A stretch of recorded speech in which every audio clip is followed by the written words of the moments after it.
Dan double-crossed the kidnappers and tried to run away with the 100 million naira. However, Nemesis caught up with Dan. Dan was caught in the process.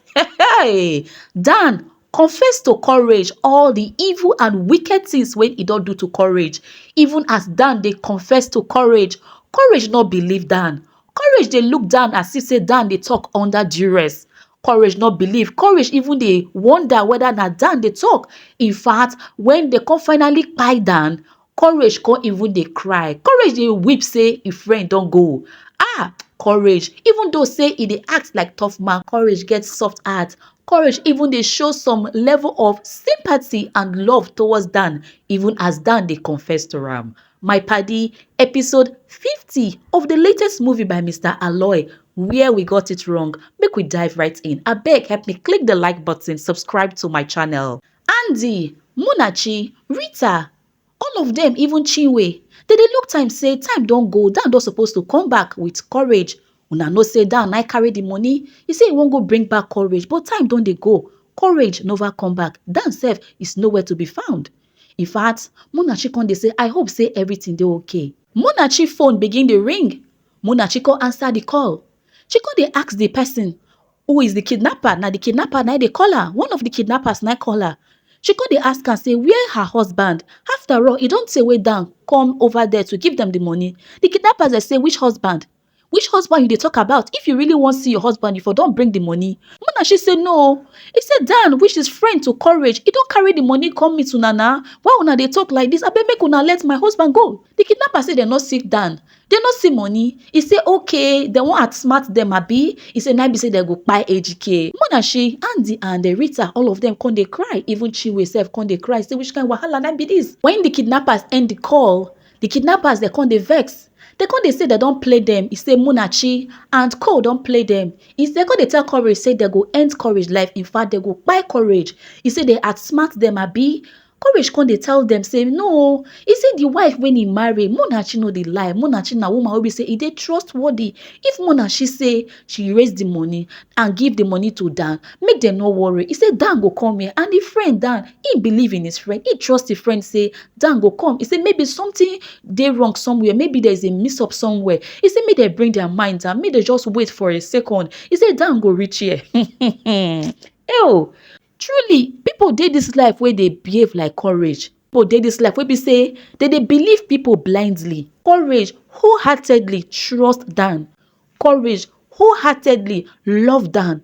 Now make when it come to Dan matter, Courage no dey listen to anybody. Courage believe say anything wey Dan dey do with am na true. AGK, they plead with the kidnappers and say abeg make dem no kpai am, make dem have mercy on am. The kidnappers come dey try somebody number. I sure say na Dan number they try to reach, because they know say na Dan they talk with all this while. Na Dan na give them the click. Na Dan give them the connection. Na Dan with them na plan the whole thing. They come dey try to reach Dan. This time around, be like say Dan number they say switched off. The kidnappers they come dey wonder say wetin happen now? How come Dan number no dey go through? All this while they feel they reach Dan. How come Dan number no dey go through again? At this point, it come down on the kidnappers and say, be like say Dan don't outsmart them. Dan they road to airport. Dan they make call. Dan they tell the person for phone, say, oh, make the person no vex. So he say the hotel when he sleep. He say he oversleep. In fact, he enjoy himself all through the night. In fact, he flight na 9 a.m. Dan, they plan to fly away from the country. Dan, they plan to run away and try to run far.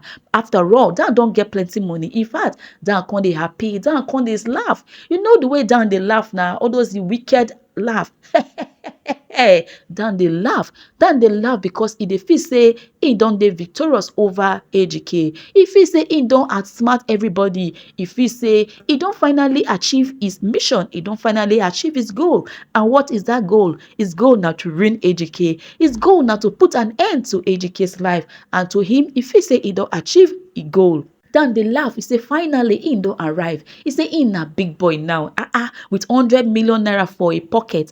He na big boy. In fact, he dey on top of the world. Dan can dey happy. Say yes, he don't finally make it. Now, so he go live a good life when he finally leave the country. Oh, he can't remember his wife. He say, oh, my little Choma. Oh, my dearest Choma. Rest in peace. Remember, say Dan poisoned his wife Choma. But we don't know whether Choma kpai or not. We know say for the last episode, Choma dey cough blood. Yes, it is possible say Choma fit survive or she fit actually kpai. But to Dan fit say Choma don kpai. In fact, they say rest in peace, Choma. And to Courage, Dan dey happy well say he finally ruined the life of Courage after many hours of waiting for possible return of AGK and Dan. Now e don dey clear to all of them say Dan outsmart them.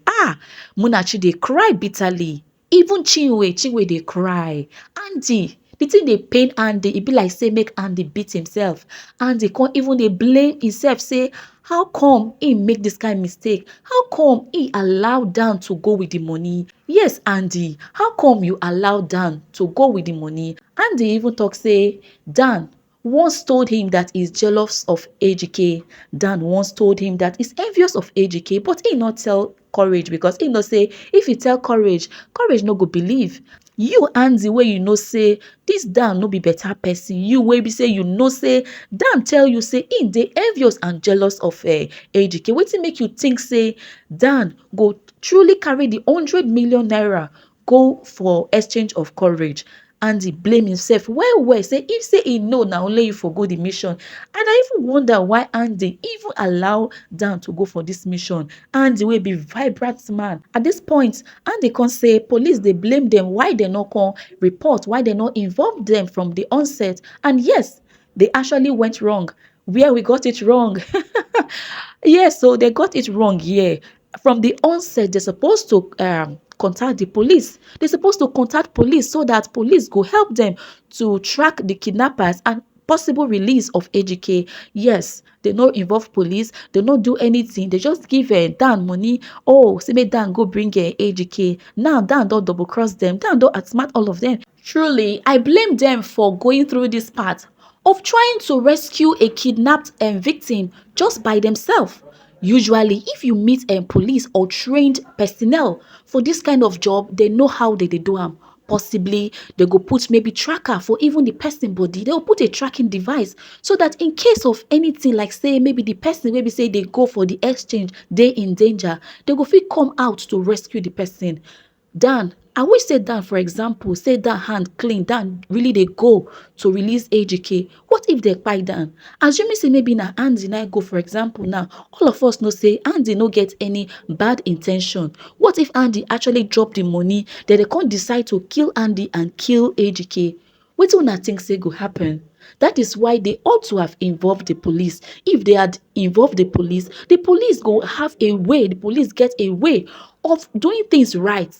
My people, make we do the right thing. Make we do the right thing by reporting to appropriate authorities when this kind of thing happen. We pray to God, make we not find ourselves in this kind of situation. That they on the run with the money. And if they blame himself, Munachi come dey cry now, say, wetin he go do? Which kind of wahala na be this? Munachi mama call the comfort Munachi, say, make Munachi bring her mind down. Because Munachi say, oh, I own don't finish. Mama call tell her, say, Munachi, my dear, your own never finish. Dan don't do it own. Allow God to do his own. And the para where he para so tey he come dey swear say Dan go pay for all these things when he do. He promised Dan go pay with his life. The kidnappers, they went after Dan. They went on Dan's trail and they caught him. Hey, they catch Dan and they bring and come where AGK dey. When AGK see Dan, AGK can't even they protest. He can't even they vex. Wetin happen when they beat Dan like this? Dan never give them the money. This AGK actually they act like a child. AGK they talk and act like a child, even though say AGK they behave like a tough man. AGK get very soft mind.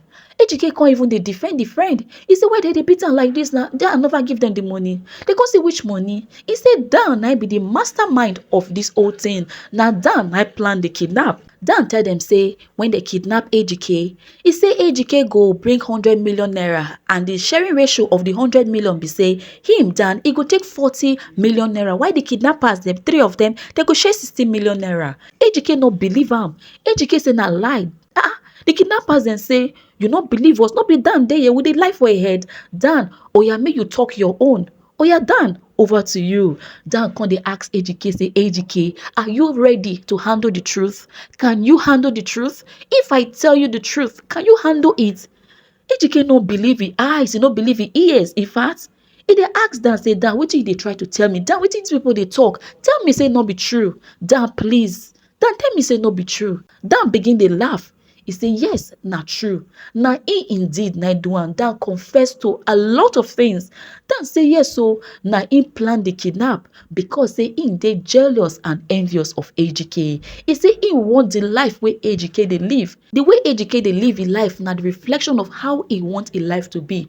But e dey unfortunate to him say he no fit live the kind life when Ejike dey live, and because of say he no fit live the kind life when he dey live, he try to ruin Ejike. He try to destroy Ejike so that because say he no fit get wetin Ejike get, make he could destroy am. Human beings can be wicked. Dan confess to Ejike say everything wey dey talk na true. In fact, na him plan the kidnapping, and not be only the kidnapping o, he do many things. He say even Ejike warehouse wey burn that time, na him do am. Ejike no believe. He say yes, so not be only that one o. He say even those fake all those people wey be say he come say they wan do business with Ejike, in fact na him put that job. He say na him even do am so tey Ejike go collect loan from bank. Dan say he do many things to Ejike, and the reason why he do all these things to Ejike na because of say he dey envious of Ejike, he dey jealous of Ejike. Ejike dey live the life wey be say he think say na him supposed to live. The idea na to finish Ejike, na to destroy Ejike kpatakpata. Dan, why you behave like this towards me? I love you. I take you as my own friend. I dey take every advice wey you dey give me. Dan say yes, na that one be the problem. He say even though say I dey advise you wrongly, you were richer than me. In fact, you dey flaunt your words up and down. You dey show say you na big man, you na courageous billions. In fact, that word when courage dey even dey talk, that name wey courage dey call himself be like say the name dey pain Dan. The name dey make am envious the more of Dan. Dey make am dey even dey irritated.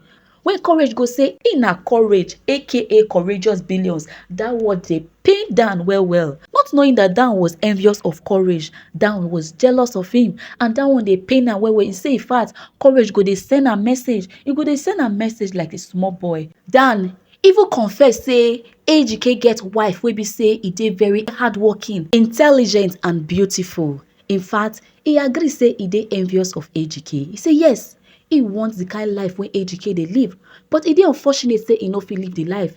He say Ejike get everything wey be say Ejike want for this life, but he no get anything. In fact, Ejike get roots. He no get roots. Ejike get family. Ejike get parents, but him he no get mama. He no get papa. In fact, he no even know his parents. His parents abandon am before he even know himself. Before he even come of age to knowing and good and bad. His parents them abandon her. He say Ejike get mama wey love her. He get papa wey love her. Ejike get family. He say he deliberately tried to ruin the life of Ejike because he was envious and jealous of Ejike. Ejike could not believe it. Ejike could not believe it. Say Dan truly na dey talk. E dey unfortunate say Dan no be the friend wey be say Ejike think say he be. Courage come say Dan, everybody tell me say you dey deceive me, but I no believe. Everybody dey tell me say you dey deceive me, but I no believe. Dan say he no force Ejike o. He say he dey only dey give am advice. He no force am to take the advice. He say this time around, the two of them go kpai for here. In fact, courage go kpai. So Dan come try to collect the gun wey be say one of the kidnappers dey hold. As the kidnapper and Dan dey try to struggle with the gun, the trigger come go off. There was a gunshot. Dan come fall. As Dan fall for ground, courage begin dey weep. Courage dey begin dey cry. Dan is no more. No forget to, this na my Paddy TV and na you be my paddy. I go see una again for another episode.